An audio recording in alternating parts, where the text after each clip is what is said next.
स्वागत है मेरे YouTube channel temple run by Saurabh पे। आज हम बात करेंगे पिछले एग्ज़ाम जितने भी हुए हैं उनके प्रश्न पत्र जो आपको आने वाले एग्ज़ाम में सहायक करेंगे। ठीक है, तो चलिए शुरू करते हैं। पहला प्रश्न है, कौन भूमि उत्पाद पर लगने वाले करों को इंगित करता है? मतलब ये हुआ कि जो टैक्स लगता है किस पे? भूमि उत्पाद पे। ठीक है, उनको क्या कहते हैं? तो खराज, खुम्स, उस्र, मुक्तई। तो सही आंसर है 1, 3 एवं 4। खुम्स को छोड़कर बाकी भू उत्पाद पर सभी टैक्स लगते हैं। ये कब का बात कर रहा है? ये जब मुगल शासक का प्रचलन था तब का। ठीक है, उस समय ये सब चलता था, खराज, खुम्स, उस्र, मुक्तई। ठीक है, तब का है ये। दूसरा प्रश्न है, तुगलकनामा के रचनाकार कौन थे? तो सही आंसर है अमीर खुसरो, जो तुगलकनामा को लिखे थे। भारत में मोहम्मद गौरी ने किसको प्रथम अक्ता प्रदान किया था? मतलब ये कह रहा है कि जो मोहम्मद गौरी था वो किसे अपना जो गद्दी था उसको सौंपा था? तो कुतुबुद्दीन ऐबक को। ठीक है, जहाँ से गुलाम वंश की स्थापना हुई। अगला प्रश्न, किस सुल्तान के काल में खालिसा भूमि अधिक पैमाने पर विकसित हुई? तो सही आंसर है अलाउद्दीन खिलजी। ठीक है, सल्तनत काल के सिक्के टका, ससगनी एवं जीतल किन धातुओं के बने थे? तो चांदी के सिक्के, ससगनी चांदी का और जीतल तांबा का। ठीक है, ये फर्स्ट ऑप्शन सही है। अगला प्रश्न है, अमीर कोही, जिसे कृषि विभाग को कहते थे अमीर कोही, नामक एक नया विभाग किस सुल्तान द्वारा शुरू किया गया था? तो मोहम्मद बिन तुगलक, जिसे पागल शासक भी बोला जाता है।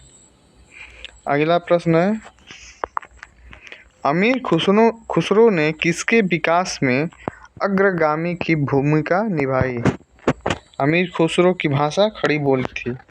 ठीक है, तैमूर लंग ने किसके शासन काल में भारत पर आक्रमण किया था? तो नसीरुद्दीन महमूद तुगलक के समय तैमूर लंग ने भारत पर आक्रमण किया था। सुल्तनत काल की दो प्रमुख मुद्राओं का पता लगाइए, इसमें से कौन कौन था? दाम, जीतल, रुपया, टका। तो एक जीतल था और एक टका था जो सल्तनत काल में चली थी। ठीक है, दूसरा और चौथा सही है। भारत में पोलो खेल का प्रचलन किसने किया? तो तुर्कों ने प्रचलन किया था। किसका? पोलो खेल का।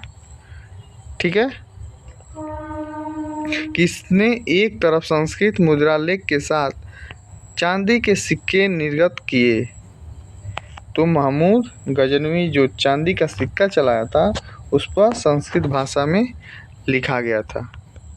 ठीक है, अगला प्रश्न है, अलाउद्दीन खिलजी के निम्न सेनाध्यक्षों में कौन सा तुगलक वंश का प्रथम सुल्तान बना?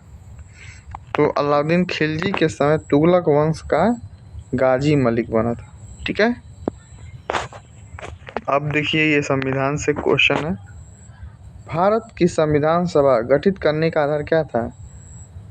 तो हमें कैबिनेट मिशन 1946 का बनाना था। ठीक है, संविधान सभा जिसके तहत हमारा संविधान का निर्माण हुआ था।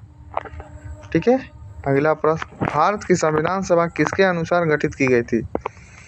तो कैबिनेट मिशन योजना के तहत संविधान सभा की गठन हुई थी। ठीक है, 1946 का था। सन 1936 में भारतीय राष्ट्रीय कांग्रेस द्वारा संविधान सभा के गठन की मांग कहाँ पर हुए अधिवेशन में रखी गई? तो 1936 में मांग रखी गई थी फैजपुर में, जो आगे चलकर 28 दिसंबर 1885 को क्या हुई, स्थापना हुई INC का, इंडियन नेशनल कांग्रेस। ठीक है, अगला है प्रश्न, कैबिनेट मिशन योजना के अनुसार संविधान सभा में कुल कितने सदस्य होने थे? 389। कैबिनेट मिशन योजना। प्रस्तावित मूल संविधान में कुल सदस्यों का विभाजन किस प्रकार होना निश्चित हुआ था? प्रस्तावित मूल संविधान में कुल सदस्यों का विभाजन, तो ब्रिटिश प्रांतों के 292 प्रतिनिधि और मुख्य कमिश्नर क्षेत्र के 4 प्रतिनिधि और देशी रियासत के 93 प्रतिनिधि। ठीक है, प्रस्तावित मूल संविधान के सदस्य जो थे।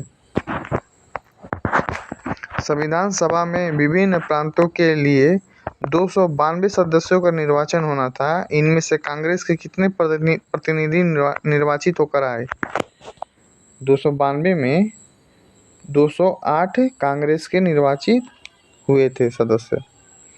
ठीक है, अगला प्रश्न, पुनर्गठन के फलस्वरूप वर्ष 1947 में संविधान सभा के सदस्यों की संख्या कितनी रह गई? 1947 में बात कर रहा संविधान सभा के सदस्य 299 रह गई थी। संविधान सभा में देशी रियासतों के लिए कितने प्रतिनिधि थे? तो 70 प्रतिनिधि थे। ठीक है, पुनर्गठित संविधान सभा में विभिन्न प्रांतों के लिए कितनी प्रतिनिधि थे? ये आप लोग कमेंट बॉक्स में बताइएगा इसका उत्तर। देखिए, कुछ प्रश्न हम संविधान से लिए हैं, कुछ इतिहास से। ठीक है, दोनों मिक्स करके पॉलिटी और हिस्ट्री को हमने मिक्स किया है, ताकि साथ साथ में कुछ विषयों को लेकर साथ में चला जाए, आसानी होगी तैयारी में। अगर एक ही विषय का ज़्यादा क्वेश्चन ले लिया जाएगा तो बोरिंग लगने लगेगा। ठीक है दोस्तों, तब तक के लिए धन्यवाद। देखते रहिए मेरा video temple run by Saurabh. ठीक है, धन्यवाद।